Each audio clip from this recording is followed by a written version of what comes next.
The Reverend Green had been playing to a full house daily as long as the rain had been falling, and the rain had been falling for 2 weeks. When the kid ducked into the ratty canvas tent, there was standing room along the walls, a place or two, and such a heady reek of the wet and bathless that they themselves would sally forth into the downpour now and again for fresh air, before the rain drove them in again. He stood with others of his kind along the back wall. The only thing that might have distinguished him in that crowd was that he was not armed. "Neighbors," said the Reverend, "he couldn't stay out of these here hell holes right here in Nacogdoches. I said to him, you gonna take the Son of God in there with you? And he said, oh no, I ain't. And I said, don't you know that he said, I will follow you always, even unto the end of the road? Well, he said, I ain't asking nobody to go nowheres. And I said, neighbor, you don't need to ask. He's a-going to be there with you every step of the way, whether you ask it or you don't.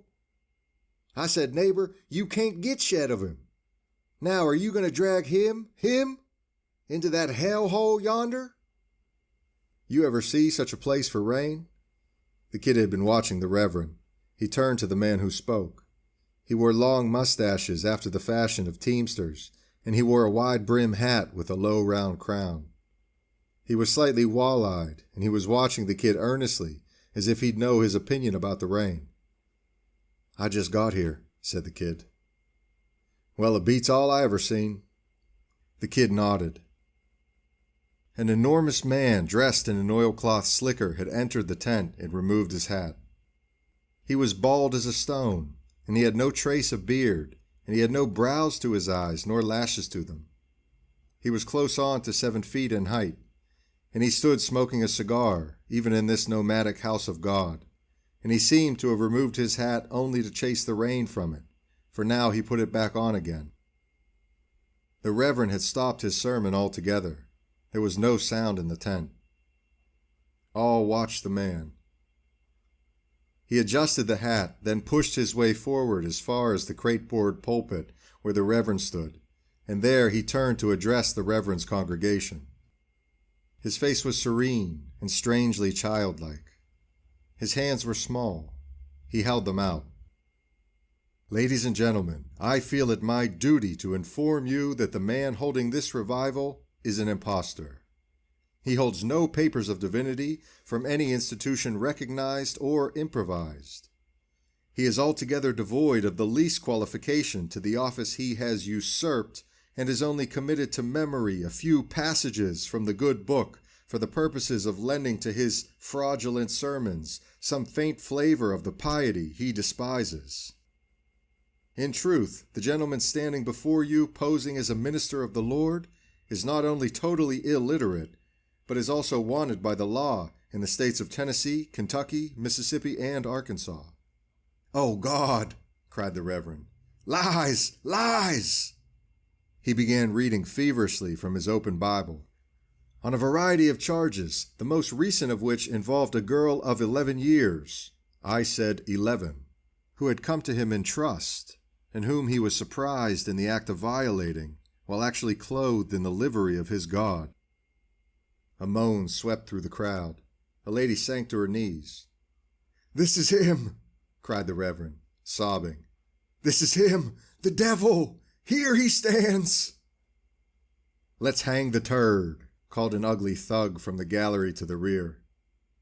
Not 3 weeks before this, he was run out of Fort Smith, Arkansas, for having congress with a goat.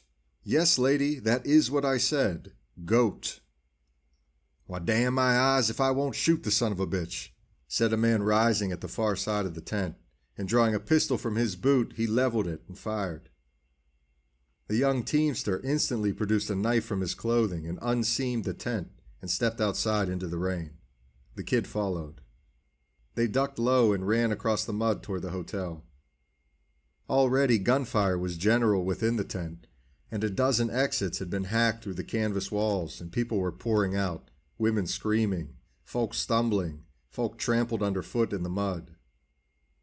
The kid and his friend reached the hotel gallery and wiped the water from their eyes and turned to watch. As they did so, the tent began to sway and buckle, and like a huge and wounded Medusa, it slowly settled to the ground, trailing tattered canvas walls and ratty guy ropes over the ground. The bald-headed man was already at the bar when they entered. On the polished wood before him were 2 hats and a double handful of coins. He raised his glass, but not to them. They stood up to the bar and ordered whiskeys, and the kid laid his money down, but the barman pushed it back with his thumb and nodded. "These here is on the judge," he said. They drank. The teamster set his glass down and looked at the kid, or he seemed to. You couldn't be sure of his gaze. The kid looked down the bar to where the judge stood. The bar was that tall, not every man could even get his elbows up on it, but it came just to the judge's waist, and he stood with his hands placed flatwise on the wood, leaning slightly, as if about to give another address. By now men were piling through the doorway, bleeding, covered in mud, cursing. They gathered about the judge. A posse was being drawn to pursue the preacher. "Judge, how did you come to have the goods on that no account?" "Goods?" said the judge.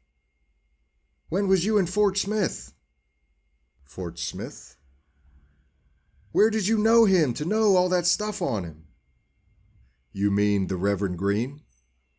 "Yes, sir. I reckon you was in Fort Smith before you come out here."